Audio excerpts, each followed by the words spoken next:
Here we go. Where Colin was wrong. Well, I love me some Chris Paul, but he just evaporated against Dallas in that series. After Game 2, he averaged 9 points and was minus 57. Like, bad. And it does feel like increasingly, in every playoff series, by the end of it, he's limping off the floor. Listen, it's sports. Guys age fast. He aged fast. He's 37.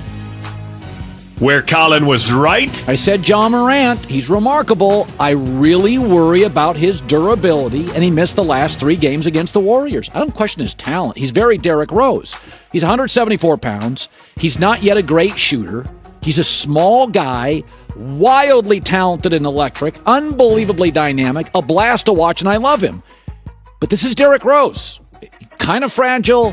When you don't shoot, you're not a great shooter, like a Steph Curry or a Steve Nash in their prime. You drive to the basket to score against guys that weigh 238 pounds, 268 pounds.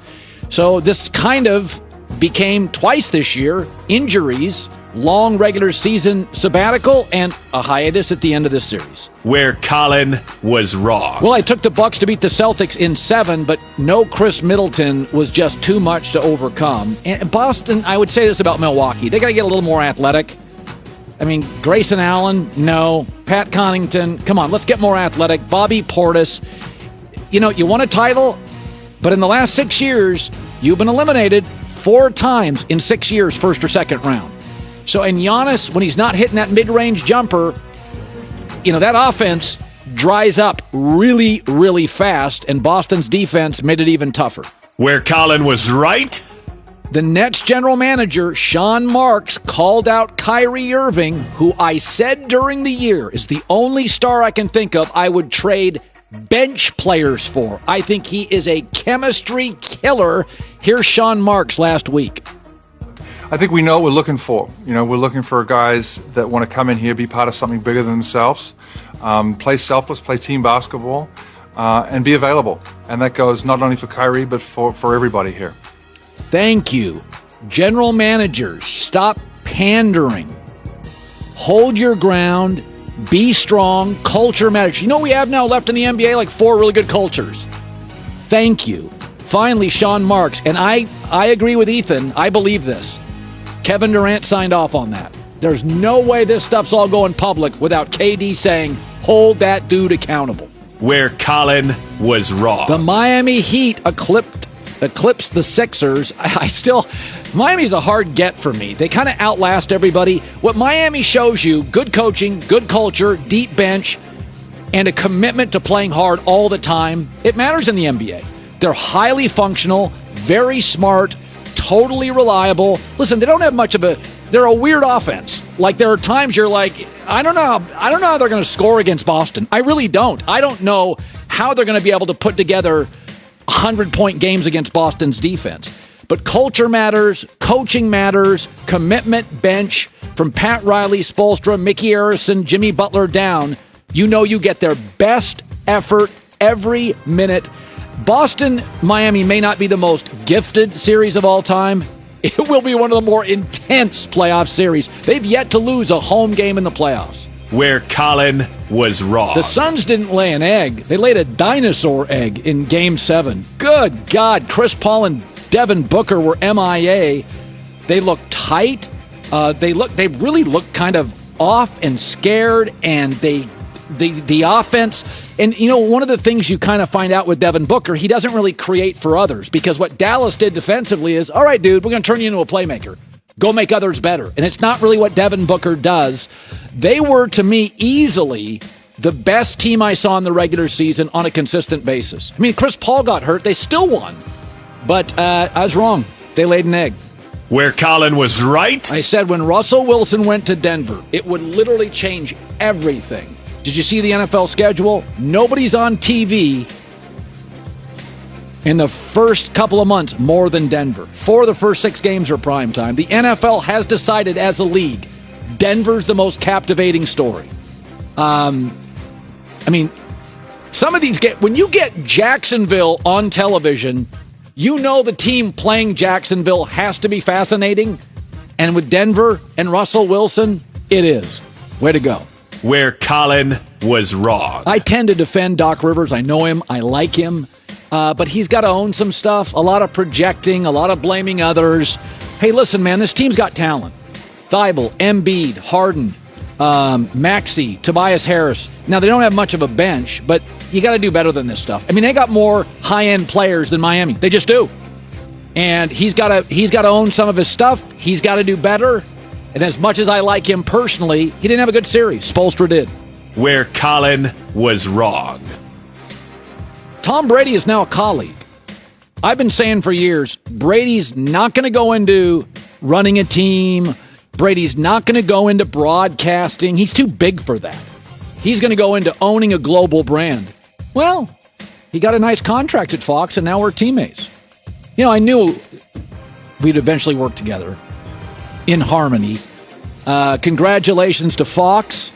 I got the news in Italy on the Spanish Steps, by the way, is when I learned it, on a beautiful day over there. And people are questioning how good he'll be. Tom's pretty good at everything. He's really prepared. He's really committed. He's wildly competitive. So I think he's going to be fine. Well, also a big part of that job is watching tape, which is his favorite thing to do in the world. Oh, I know, literally. So literally, he'll just watch tape all day and break. One whole section of that job is already built into what he already does. How about that? That was interesting news. We played your video from the Spanish Steps on the show. People are saying you have to re-sign James Harden. Because if you don't, it sends a message to stars. Hey, you made him a promise.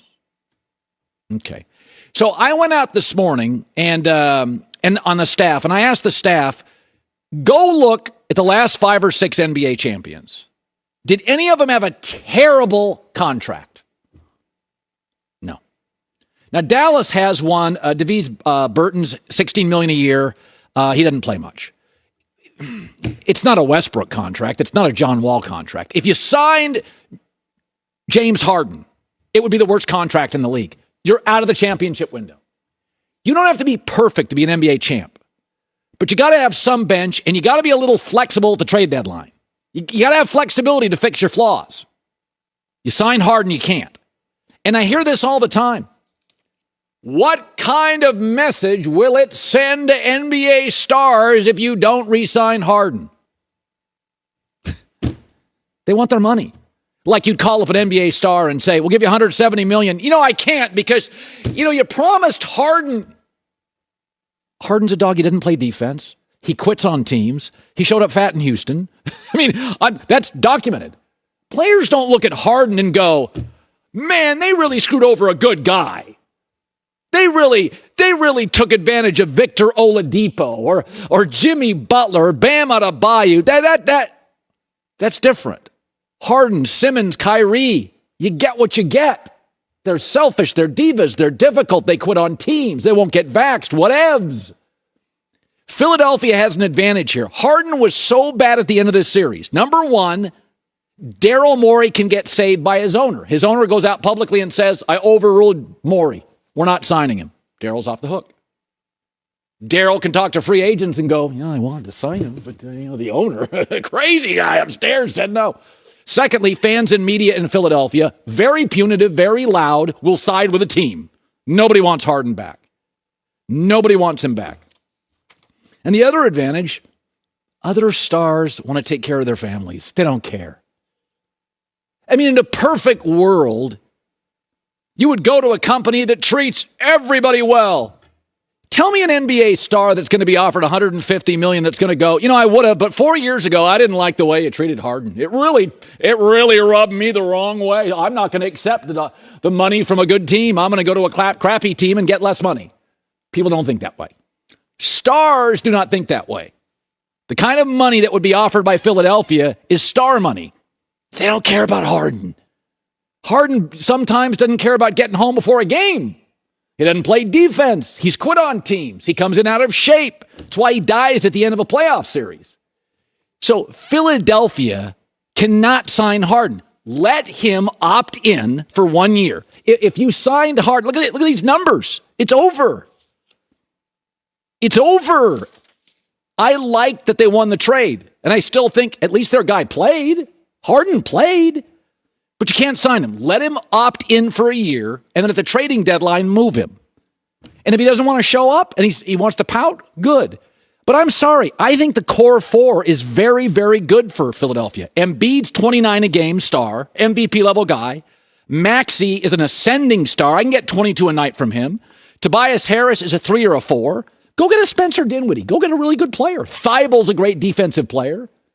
If we have another pandemic, I'd prefer he get vaxxed. But the point being is, I like your core four. I like where Philadelphia's at. But you sign Harden, you're out of the championship window. And by the way, you're not with Thibault and Maxey and Embiid and Tobias Harris. No, you're not.